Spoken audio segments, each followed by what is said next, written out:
சேலத்துல முதல் பொதுக்கூட்டம் ஒன்று போட்டிருக்காங்க. மாநில கொள்கை விளக்க பொதுக்கூட்டம் அப்படின்னு சொல்லிட்டு தாவேக்கால இருந்து நேற்று வந்து நடந்துச்சு.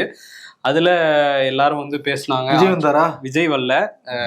அது பொதுச் செயலாளர் என் ஆனந்த் வந்து அந்த ஏன்னா கொள்கையை விளக்குறதுக்கு அவர் தான் சரியான ஆளு அப்படின்னு சொல்லிட்டு அவரை ஏத்தி விட்டா சேரெல்லாம் வைங்க, ஏன் சேர் எடுக்கிறீங்க, அங்க போகாதீங்க இங்க போகாதீங்கன்னு அந்த மாதிரி கொள்கைகளை விளக்கிக்கிட்டு இருந்தாரு.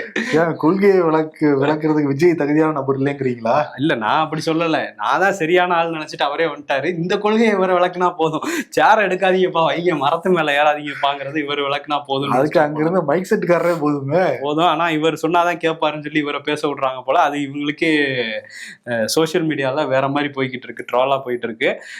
இதுல வந்து என்னன்னா, அந்த சேலம் மத்திய மாவட்ட செயலாளர் பார்த்திபன் அவர் வந்து, நாங்க ஒரு மாசமா எங்களுக்கு திமுக வந்து தடங்கள் கொடுத்துக்கிட்டே தான் இருக்காங்க இந்த பொதுக்கூட்டம் நடத்த விடாம. இது பாசிச அரசு, ஜனநாயக நாட்டுல இப்படியா பண்ணுவாங்க, எங்க கரண்ட்டை கூட இப்ப கட் பண்ணிட்டாங்க, ஜென்ரேட்டர்ல தான் இந்த பொதுக்கூட்டம் நடந்துகிட்டு இருக்குன்னு அவர் ஒரு குற்றச்சாட்டு வச்சாரு. அதே மாதிரி கொள்கை பரப்பு பொதுச் செயலாளர் அவர் என்ன பேசியிருக்காருன்னா, மன்மோகன் சிங்க்கு உடல்நல பிரச்சனை பெரிய அளவுல வந்தப்ப கூட எய்ம்ஸ் மருத்துவமனைக்கு தான் போய் அட்மிட் ஆனாரு, அங்கதான் ட்ரீட்மெண்ட் எடுத்துக்கிட்டாரு.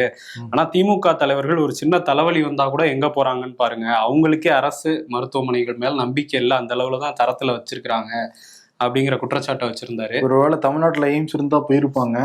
ஏன்னா டெல்லியில எல்லாருமே எய்ம்ஸ் தான் வந்து போறாங்க. மன்மோகன் சிங் மட்டும் கிடையாது, அமித்ஷா எய்ம்ஸ் தான் வந்து போனாரு. இப்ப கூட வந்து ஜெகதீப் தங்கர் துணை குடியரசுத் தலைவர் வந்து ஆன்ஜியோ பண்ணாங்க, அவரும் வந்து எய்ம்ஸ் தான் வந்து போனாரு.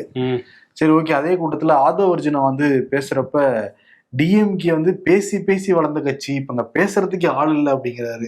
டிவிகேல இருந்துகிட்டு டிவிகேல பொதுச் செயலாளரே கொள்கை கூட்டத்துல வந்து சேர இருக்காரு. ஆனா டிவிகேல ஆள் இருக்காங்க போல தெரியுது. அதான் நான் இருக்கேன்லன்றாரு. ராஜ்மோகன், ஆதவ் அர்ஜுனா, பெரிய பெரிய லீடர்ஸ் எல்லாம் இருக்காங்க பாத்தியா, பேனாதும் வச்சிருந்தாரா கையில.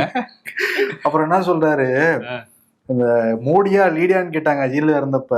ஆனா இப்ப வந்து பின்புறம் போய் வந்து கூட்டணி வச்சிருக்காங்க, அதிமுக நிறைய பேர் டிவிக்கில வந்து ஜாயின் பண்ணிட்டு இருக்காங்க அப்படிலாம் வந்து வாக்கு சேகரிச்சுக்கிட்டு இருந்தாரு. ஆமா, ஏன் அதிமுக விமர்சனம் பண்ணல அப்படின்னா, அதிமுக தான் தொண்டர்களே இல்லையே, எல்லாமே தாவேக்காக்கு வந்துட்டாங்க, எதுக்கு அப்புறம் விமர்சனம் பண்ணணும் அப்படிங்கிறாரு ஆதவ அர்ஜுனா.